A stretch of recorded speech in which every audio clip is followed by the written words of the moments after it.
Ukrainians have used these very cheap FPV drones, less than $1,000, to take out at least one Russian helicopter, which is worth something like $16 million. Before we continue, we invite you to follow our channel, the only American show reporting live from Ukraine every day. Let's go to Ukraine and Joseph Lindsley. We've been talking about some of the athletes from Ukraine, and I was wondering the other day, I don't know if I had a chance to ask you on the air, Joe, about the Ukrainians and the Olympics. Are you able to watch the coverage there? Yeah, for sure. It's easy to watch it, and I've been able to catch a little bit of the Olympics, just via YouTube clips here and there. It's been pretty busy, but I think for people are talking about it here a good deal, and it's inspiring. Not just, of course, the Ukrainian stories there, but in general, all the great stories of human excellence, and that's such a theme of what we see here every day in Ukraine. People doing extraordinary things, and so I think the idea of the Olympics is something that's felt very deeply here, and of course. That ancient idea of the Olympics that people would stop fighting wars during the time of the Olympics. Obviously, that's not the case, but it is it's an inspiring thing. And every day, pretty much every day here, I just hear the most incredible, inspiring stories. And I mentioned to you a few weeks ago, I was talking with this famous British photographer, Giles Dooley, who lost 2 legs and an arm in Afghanistan when he was embedded with American troops. And he's here to help those who've suffered in similar ways. And he was telling me the story of a Ukrainian who goes by the call sign Samurai, and he was one of the top deminers in Ukraine. He was really the best expert at getting rid of landmines, which is something that's very much needed.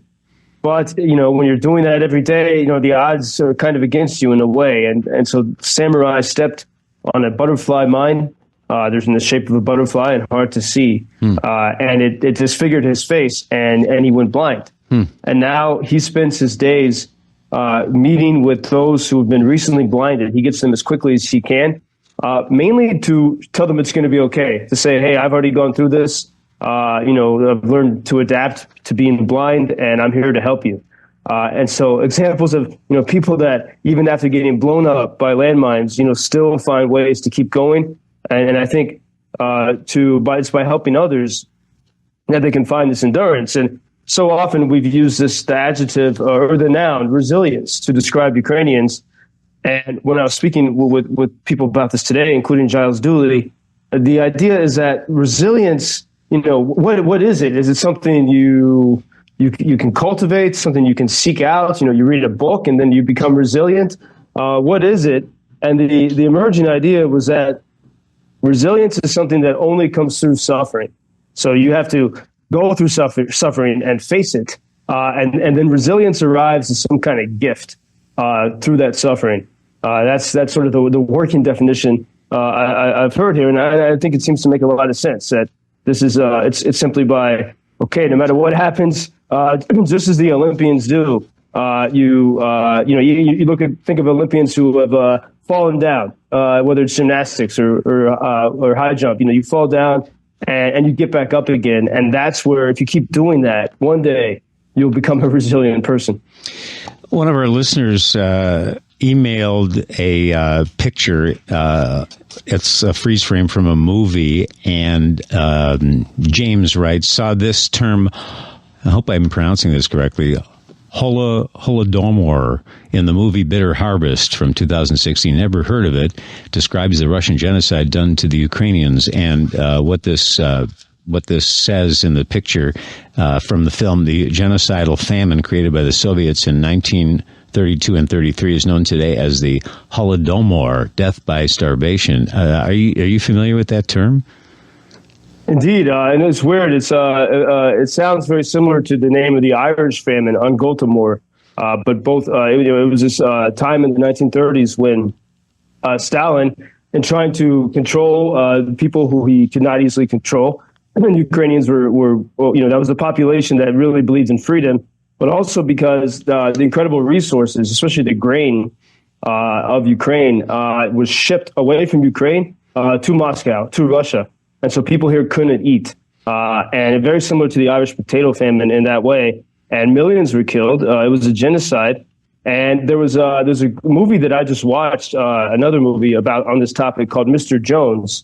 It's a British film, and it's a true story of a Welsh reporter who went to Moscow, and he felt that something wasn't right, and he began to investigate. He snuck into Ukraine. It was illegal for foreign press to go to Ukraine in the 1930s, and he snuck in, and he saw the reality of the famine. But a popular New York Times writer, Walter Duranty, who had been based in Moscow in the 30s, he was writing glowing stories praising Stalin. In fact, he won the Pulitzer Prize for his work in which he praised Stalin, and he was denying that there was a famine. And this reporter, Gareth Jones, he bravely came to Ukraine and saw the reality, and he was killed 2 years later in mysterious circumstances. I think it was in Mongolia. But I highly recommend that film, Mr. Jones. And to this day, no one has retracted the Pulitzer Prize of Walter Duranty in his pro-Stalin reporting.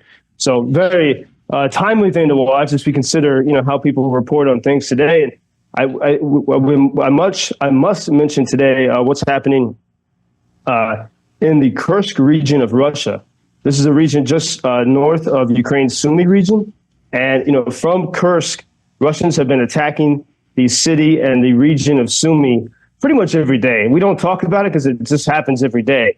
And it's been very brutal for the people of Sumy. Well, in the past maybe 15, 16 hours, Ukrainians have made an incursion into the Kursk region.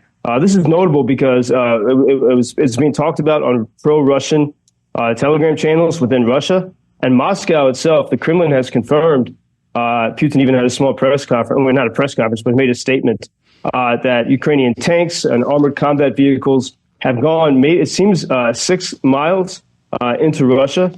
People are evacuating there in Russia. And there are rumors, and we don't know if this comes from the Russians, that there might even be some American equipment there. So this is a big thing to watch because the U.S. still probably hasn't given permission for this. But Ukrainians would not use American equipment without that permission. So maybe something has changed. But meanwhile, we do have some video evidence that Ukrainians have used these very cheap FPV drones, less than $1,000, to take out at least one Russian helicopter, which is worth something like $16 million. And so almost all eyes are watching what's happening there in the Kursk region. Putin is, of course, saying, Ukrainians are indiscriminately attacking civilians. We don't have the evidence of that, but of course, ignoring the fact that it's from this region that so many people in the city of Sumy have suffered for 2.5 years. And so this is all eyes are on this situation now. And Ukrainians are saying that that Russia, I was talking with some officials in the government and saying, what would you hope to gain from this? That Russia was naive to think that war would not touch them, and that Kursk is just the beginning. Joseph Lindsley in Ukraine. Joe, when you were in South Bend at Notre Dame, you must have been number one in your world history class. There's lots of smart people there.